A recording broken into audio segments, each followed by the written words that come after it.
in a bamboo grove. The testimony of a woodcutter under questioning by the magistrate. That is true, Your Honour. I am the one who found the body. I went out as usual this morning to cut cedar in the hills behind my place. The body was in a bamboo grove on the other side of the mountain. Its exact location? A few hundred yards off the Yamashina Post Road. A deserted place where a few scrub cedar trees are mixed in with the bamboo.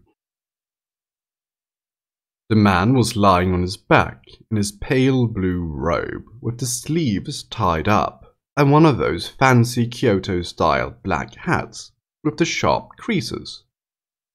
He had only one stab wound, but it was right in the middle of his chest. The bamboo leaves around the body were soaked with dark red blood. No, the bleeding had stopped. The wound looked dry, and I remember it had a big horsefly sucking on it, so hard the thing didn't even notice my footsteps. Did I see his sword or anything? No, sir, not a thing. Just a length of rope by the cedar tree next to the body. And, oh yes, there was a comb there, too. Just a rope and a comb is all. But the weeds and the bamboo leaves on the ground were pretty trampled down. He must have put up a tremendous fight before we killed him. How's that, sir? A horse? No, a horse could never have gotten into that place. It's all bamboo thicket between there and the road. The testimony of a travelling priest under questioning by the magistrate. I'm sure I passed a man yesterday, Your Honour. Yesterday at about noon, I'd say, near Checkpoint Hill on the way to Yamashina. He was walking toward the checkpoint with a woman on a horseback. She wore a stiff, round straw hat with a long veil hanging down around the brim. I couldn't see her face, just her robe. I think it had a kind of dark red outer layer with a blue-green lining. The horse was dappled grey with a tinge of red, and I'm fairly sure it had clipped mane. Was it a big horse? I'd say it was a few inches taller than most. But I'm a priest after all. I don't know much about horses. The man? No, sir. He had a good-sized sword, and he was equipped with a bow and arrows. I can still see that black lacquered quiver of his. He must have had 20 arrows in it, maybe more. I would never have dreamt that a thing like this could happen to such a man. Ah, what is the life of a human being? A drop of dew, a flash of lightning. This is so sad, so sad. What can I say? The testimony of a policeman under questioning by the magistrate. The man I captured, Your Honour? I'm certain he is the famous bandit Toyamaru. True, when I caught him he had fallen off his horse, and he was moaning and groaning on the stone bridge at Awataguchi. The time, sir? It was last night, at the first watch. He was wearing the same dark blue robe and carrying the same long sword he used the time I almost captured him before. You can see he also has a bow and arrows now. Oh, is that so, sir? The dead man, too? That settles it, then. I'm sure this Toyamaru fellow is the murderer. Leather-wrapped bow, a quiver in black lacquer, 17 hawk-feather arrows. They must have belonged to the victim. And yes, as you say, sir, the horse is a dappled grey with a touch of red. It has clipped mane. It's only a dumb animal, but it gave the bandit just what he deserved. throwing him like that. It was a short way beyond the bridge, trailing its reins on the ground and eating plumer grass by the road. Of all the bandits prowling around Kyoto, this Toyamaru is known as a fellow who likes the woman. Last fall, people at Torai Temple found a pair of worshippers murdered, a woman and a child, on the hill behind the statues of Binsuru. Everybody said Toyamaru must have done it. If it turns out he killed the man, there's no telling what he might have done to the woman who was on the horse. I don't mean to meddle, sir, but I think you ought to question him about that. The testimony of an old woman under questioning by the magistrate. Yes, Your Honor, my daughter was married to the dead man. He is not from the capital, though. He was a samurai serving in the Wakasa provincial office. His name was Kanazawa no Takehiro, and he was 26 years old. No, sir, he was a very kind man. I can't believe anyone would have hated him enough to do this. My daughter, sir? Her name is Masago, and she's 19 years old. She's as bold as any man, but the only man she has ever known is Takehiro. Her complexion is a little on the darker side, and she has a mole by the outside corner of her left eye. But her face is a tiny, perfect oval. Takehiro left for Wakasa yesterday with my daughter, but what turn of fate could have led to this? There's nothing I can do for my son-in-law anymore. But what could have happened to my daughter? I'm worried sick about her. Oh, please, sir, do everything you can to find her. Leave no stone unturned. I have lived a long time, but I've never wanted anything so badly in my life. Oh, how I hate that bandit. That Toyamaru. Not only my son-in-law, but my daughter. Here the old woman broke down and was unable to go on speaking. Toyamaru's confession. Sure, I killed the man, but I didn't kill the woman. So, where did she go? I don't know any better than you do. Now wait just a minute. You can torture me all you want, but I can't tell you what I do not know. And besides, now that you've got me, I'm not going to hide anything. I'm no coward. I met that couple yesterday, a little after noon. The second I saw them, a puff of wind lifted her veil and I caught a peek at her. Just a peek. That's maybe why she looked so perfect to me. An absolute bodhisattva of a woman. I made up my mind right then to take her even if I had to kill the man. Oh, come on. Killing a man is not as big a thing as people like you seem to think. If you're going to take somebody's woman, a man has to die. When I kill a man, I do it with my sword. But people like you don't use swords. You gentlemen kill with your power, with your money, and sometimes just with your words. You tell people you're doing them a favor. True, no blood flows, the man is still alive, but you've killed him all the same. I don't know whose sin is greater, yours or mine. A sarcastic smile. Of course, if you can take the woman without killing the man, all the better, which is exactly what I was hoping to do yesterday. It would have been impossible on the Yamashima Post Road, of course, so I thought of a way to lure them into the hills. It was easy. I fell in with them on the road and made up a story. I told them I'd found an old burial mound in the hills. And when I opened it, it was full of swords and mirrors and things. I said I had buried the stuff in a bamboo grove on the other side of the mountain to keep anyone from finding out about it, and I'd sell it cheap to the right buyer. He started getting interested soon enough.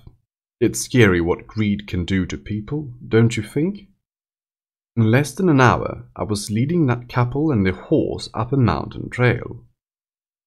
When we reached the grove, I told them the treasure was buried in there, and they should come inside with me and look at it. The man was so hungry for the stuff by then, he couldn't refuse. But the woman said she'd wait there on the horse. I figured that would happen. The woods are so thick. They fell right into my trap. We left the woman alone and went into the grove. It was all bamboo at first, 50 yards or so inside. It was a sort of open clump of cedars. The perfect place for what I was going to do. I pushed through the thicket and made up some nonsense about how the treasure was buried under one of them. When he heard that, the man charged towards some scrawny cedars visible up ahead. The bamboo thinned out, and the trees were standing there in a row. As soon as we got to them, I grabbed him and pinned him down. I could see he was a strong man. He carried a sword. But I took him by surprise, and he couldn't do a thing. I had him tied to the base of a tree in no time. Where'd I get the rope? Well, I'm a thief, you know. I might have to scale a wall at any time, so I've always got a piece of rope in my belt. I stuffed his mouth full of bamboo leaves to keep him quiet. That's all there was to it. Once I finished with the man, I went and told the woman that her husband had suddenly been taken ill and she should come and have a look at him. This was another bull's eye, of course. She took off her hat and let me lead her by the hand into the grove. As soon as she saw the man tied to the tree, though, she whipped a dagger out of her breast. I never saw a woman with such fire. If I'd been off my guard, she'd have stuck the thing in my gut, and the way she kept coming, she would have done me some damage eventually, no matter how much I dodged. Still, I am Toyomaru. One way or another, I managed to knock the knife out of her hand without drawing my sword. Even the most spirited woman is going to be helpless if she hasn't got a weapon. And so I was able to make the woman mine without taking her husband's life. Yes, you heard me. Without taking her husband's life. I wasn't planning to kill him. On top of everything else, the woman was on the ground crying, and I was getting ready to run out of the grove and leave her there, when all of a sudden, she grabbed my arm like some kind of crazy person. And then I heard what she was shouting between sobs. She could hardly catch her breath. Either you die or my husband dies. It has to be one of you. It's worse than death for me to have two men see my shame. I want to stay with the one left alive, whether it's you or him. That gave me a wild desire to kill her husband. Sullen excitement. When I say this, you probably think I'm crueler than you are. But that's because you didn't see the look on her face. And especially, you never saw the way her eyes were burning at that moment. When those eyes met mine, I knew I wanted to make her my wife. Let the thunder god kill me, I'd make her my wife. That was the only thought in my head. And no, not just from lust. I know that's what you gentlemen are thinking. If lust was all I felt for her, I'd already taken care of that. I could have just kicked her down and gotten out of there, and the man wouldn't have stained my sword with his blood. But the moment my eyes locked onto hers in that dark grove, I knew I couldn't leave there until I'd killed him. Still, I didn't want to kill him in a cowardly way. I untied him and challenged him to a sword fight. A piece of rope they found was the one I threw aside then. The man looked furious as he drew his big sword, and without a word he sprang at me in a rage. I don't have to tell you the outcome of the fight. My sword pierced his breast on the 23rd thrust. Not till the 23rd. I want you to keep that in mind. I still admire him for that. He's the only man who ever lasted 20 thrusts with me. Cheerful grin. As he went down, I lowered my bloody sword and turned toward the woman. But she was gone. I looked for her among the cedars, but the bamboo leaves on the ground showed no sign she'd ever been there. I cocked my ear for any sound of her, but all I could hear was the man's death rattle. Maybe she had run through the underbush to call for help when the fight started. The thought had made me fear for my life. I grabbed the man's sword and his bow and arrows and headed straight for the mountain road. The woman's horse was still there, just chewing on grass. Anything else I could tell you after that would be a waste of breath. I got rid of his sword before coming to Kyoto, though. So that's my confession. I always knew my head would end up hanging in a tree outside the prison someday. So let me have the ultimate punishment, defiant attitude. Penitent confession of a woman in the Kiyomizu temple. After the man in the dark blue robe had his way with me, he looked at my husband, all tied up, and taunted him with laughter. How humiliated my husband must have felt. He squirmed and twisted in the ropes that covered his body, but the knots ate all the deeper into his flesh. Stumbling, I ran to his side. No, I tried to run to him, but instead, instantly, the man kicked me down. And that was when it happened. That was when I saw the indescribable glint in my husband's eyes. Truly, it was indescribable. It makes me shudder to recall it even now. My husband was unable to speak a word, and yet, in that moment, his eyes conveyed his whole heart to me. What I saw shining there was neither anger nor sorrow. It was a cold flash of contempt. Contempt for me.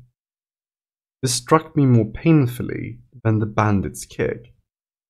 I let out a cry and collapsed on the spot. When I regained consciousness, the man in blue was gone. The only one there in the grove was my husband, still tied to the cedar tree. I just barely managed to raise myself on the carpet of dead bamboo leaves and look into my husband's face. His eyes were exactly as they had been before, with that same cold look of contempt and hatred. How can I describe the emotion that filled my heart then? Shame, sorrow, anger. I staggered over to him. Oh, my husband, now that this has happened, I cannot go on living with you. I am prepared to die here and now. But you, yes, I want you to die as well. You witness my shame. I cannot leave you behind with that knowledge. I struggled to say everything I needed to say, but my husband simply went on staring at me in disgust. I felt as if my breast would burst open at any moment. But holding my feelings in check, I began to search the bamboo thicket for his sword. The bandit must have taken it. I couldn't find it anywhere. And my husband's bow and arrows were gone as well. But then I had the good luck to find the dagger at my feet. I brandished it before my husband and spoke to him once again. This is the end, then. Please be so good as to allow me to take your life. I will quickly follow you in death. When he heard this, my husband finally began moving his lips. Of course his mouth was stuffed with bamboo leaves, so he couldn't make a sound. But I knew immediately what he was saying. With total contempt for me, he said only, "Do it." Drifting somewhere between dream and reality, I thrust a dagger through the chest of his pale blue robe. Then I lost consciousness again. When I was able to look around me at last, my husband, still tied to the tree, was no longer breathing. Across his ashen face shone a streak of light from the setting sun, filtered through the bamboo and cedar. Gulping back my tears, I untied him and cast the rope aside. And then what happened to me? I no longer have the strength to tell. That I failed to kill myself is obvious. I tried to stab myself in the throat. I threw myself in a pond at the foot of the mountain. Nothing worked. I'm still here, by no means proud of my inability to die. Forlorn smile. Perhaps even Kanseon, Bodhisattva of compassion, has turned away from me for being so weak. But now that I have killed my husband, now that I have been violated by a bandit, what am I to do? Tell me, what am I to do? Sudden violent sobbing. The testimony of the dead man's spirit told through a medium. After the bandit had his way with my wife, he sat there on the ground trying to comfort her. I could say nothing, of course, and I was bound to the cedar tree. But I kept trying to signal her with my eyes. Don't believe anything he tells you. He's lying no matter what he says. I tried to convey my meaning to her, but she just went on cringing there on the fallen bamboo leaves, staring at her knees. And, I could see she was listening to him. I writhed with jealousy, but the bandit kept his smooth talk going from one point to the next. Now that your flesh has been sullied, things will never be the same with your husband. Don't stay with him. Come and be my wife. It's because I love you so much that I was so wild with you. The bandit had the gall to speak to her like that. When my wife raised her face in response to him, she seemed almost spellbound. I had never seen her look so beautiful as she did at that moment. And what do you think this beautiful wife of mine said to the bandit? In my presence. In the presence of her husband bound hand and foot. My spirit may be wandering now between one life and the next, but every time I recall her answer, I burn with indignation. All right, she told him. Take me anywhere you like. Long silence. And that was not her only crime against me. If that were all she did, I would not be suffering so here in the darkness. With him leading her by the hand, she was stepping out of the bamboo grove as if in a dream, when suddenly the colour drained from her face and she pointed back to me. Kill him, she screamed. Kill him! I can't be with you as long as he is alive. Again and again she screamed as if she had lost her mind. Kill him! Even now, her words like a windstorm threatened to blow me headlong into the darkest depths. Have such hateful words ever come from the mouth of a human being before? Have such damnable words ever reached the ears of a human being before? Have such an explosion of derisive laughter? Even the bandit went pale when he heard her. She clung to his arm and screamed again, Kill him! The bandit stared at her, saying neither that he would kill me, nor that he would not. The next thing I knew, however, he sent my wife sprawling on the bamboo leaves with a single kick. Another explosion of derisive laughter. The bandit calmly folded his arms and turned to look at me. "What do you want me to do with her?" he asked. "Kill her or let her go?" Just nod to answer. "Kill her?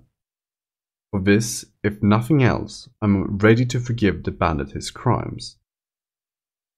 Second long silence. When I hesitated with my answer, my wife let out a scream and darted into the depths of the bamboo thicket.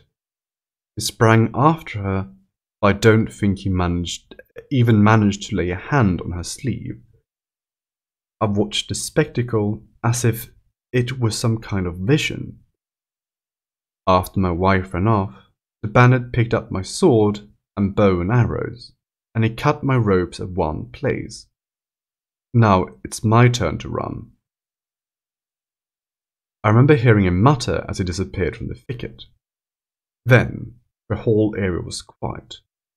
No, I could hear someone weeping. While I was untying myself, I listened to the sound until I realized that I was the one crying. Another long silence. I finally raised myself, exhausted from the foot of the tree. Lying there before me was a dagger that my wife had dropped. I picked it up and shoved it into my chest. Some kind of bloody mass rose to my mouth. But I felt no pain at all. My chest grew cold, and then everything sank into stillness. What perfect silence. In the skies above that grove on the hidden side of the mountain, not a single bird came to sing. The lonely glow of the sun lingering among the high branches of cedar and bamboo.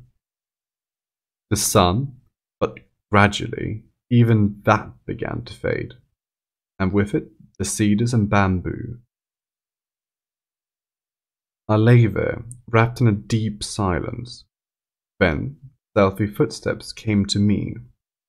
I tried to see who it was, but the darkness had closed in all around me. That someone gently pulled the dagger from my chest with an invisible hand. Again, a rush of blood filled my mouth, but then I sank once and for all into the darkness between lives.